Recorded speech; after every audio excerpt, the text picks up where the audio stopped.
भगवान श्री सीताराम जी की मंगलमयी कृपा, हनुमान जी के चरणों का आशीर्वाद, गुरुदेव भगवान की दया, पावन पुण्य भूमि महाराष्ट्र की पुण्य भूमि में मुंबई के थाने से लगे हुए एक छोटी सी जगह भिवंडी का यह वो स्थान जहां 14 तारीख को भगवान श्री बागेश्वर बालाजी महाराज का विराजमान होने जा रहा है।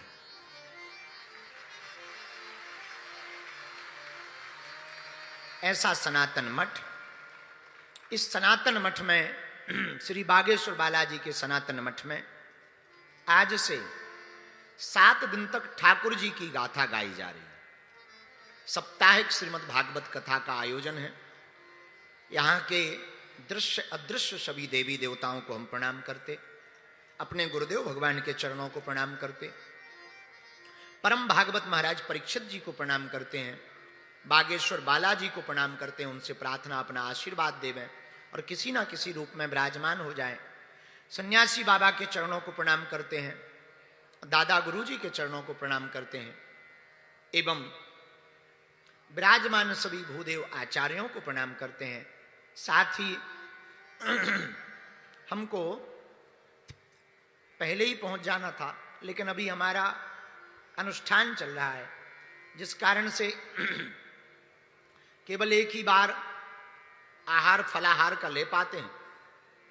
जप का समय थोड़ा ज्यादा हो जाता है, जिस कारण से लगभग दिन भर के कुछ ज्यादातर घंटे भगवती की आराधना में चले जाते हैं। एक ये कारण था। दूसरा, बंबई की गर्मी से तो राम जी ही बचावें। अच्छो खासो हमारे जैसो आदमी सूखे में बैठा दो दिन भर, तो शाम को उबलो भव सकला सो बाहर निकले। हाँ, जैसे सकला हो। सकला जानते हो आप? नहीं जानते? चलो तो छोड़ो, अब जब तुम जानते ही नहीं तो क्या बताएं। तो हमको फिर बताया गया, तो हमने आने के बाद ये निर्णय लिया, कल की कथा, कल से जो 6 दिन की कथा है वो 6:30 बजे से शुरू की जाएगी, ताकि थोड़ा ठंडक रहे, तो आप लोगों को भी दिक्कत ना होवे और हमें भी दिक्कत ना होवे। तो आज नवरात्रि की अष्टमी भी है, भगवती के पावन मंगलमय दिवस चल रहे हैं। जितने भी श्रोतागण यहाँ विराजमान हैं, देश विदेश में बागेश्वर धाम चैनल के माध्यम से आप कथा को सुन रहे हैं, एक पंक्ति के साथ हम आप लोगों को प्रणाम करते हैं। सिया राम मैं सब जग जाने, कराहूं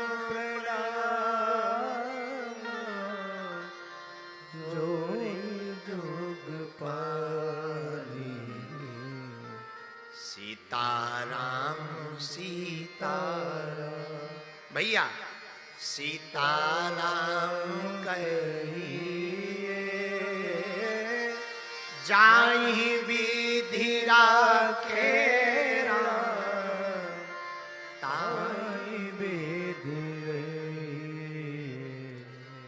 सीताराम सीताराम।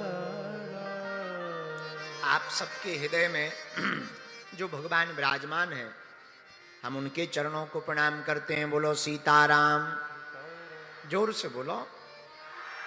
साधु जी, ओ साधु जी, अब तो जिंदगी के कुछ दिन हमारे यहीं गुजरना है।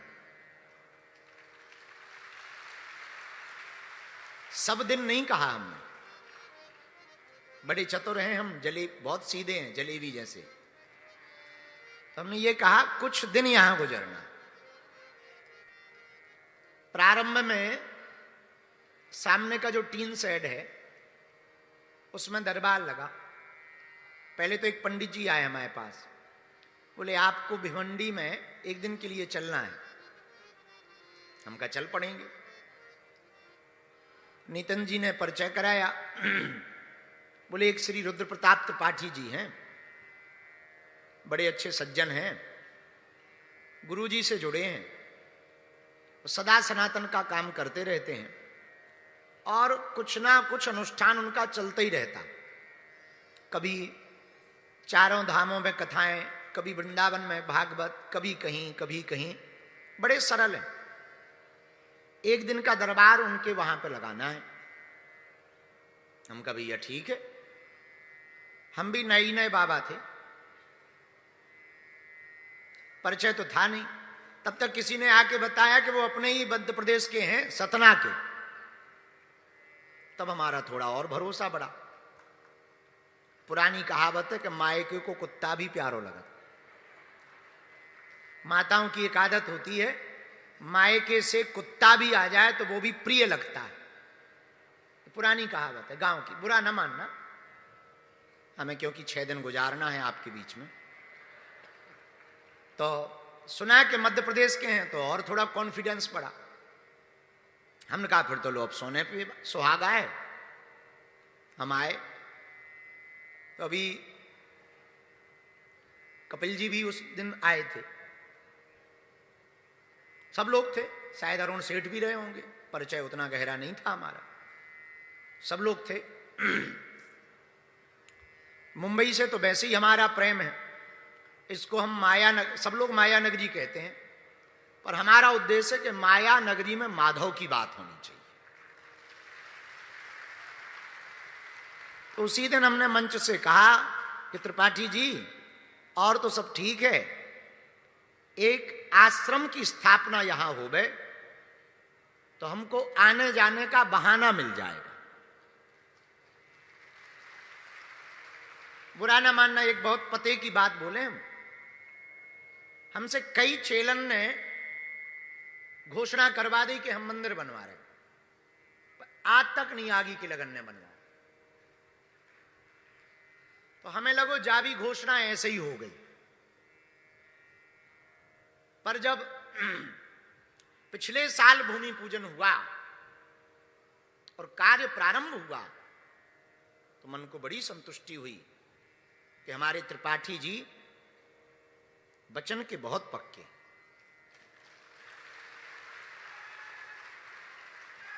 बड़ी लगनता से, बड़े समर्पण से, बड़ी श्रद्धा से, बहुत जिम्मेदारी पूर्वक उन्होंने हमको नक्शा दिखाया। यहां बालाजी बैठेंगे, यहां महादेव विराजमान होंगे, अब आप आज्ञा करो।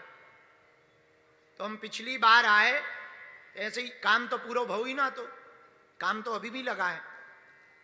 हमने बैठे ही बैठे कह दिया और तो ठीक है, अप्रैल में प्राण प्रतिष्ठा हो। आपकी हर साल स्वराजपुर में यज्ञ होती है फरवरी में, उसकी व्यस्तता के बाद भी बिना कोई सोचे विचारे एक क्षण में कहा गुरुजी आप डेट दे दो। तो आचार्यों से मुहूर्त निकलवाया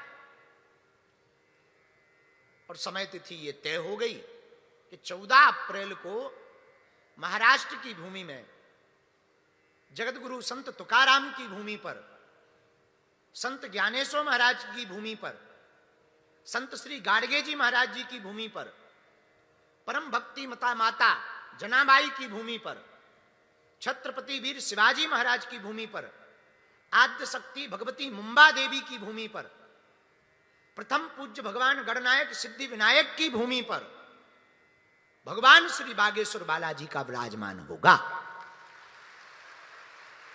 पदार्पण होगा, प्राण प्रतिष्ठा होगी।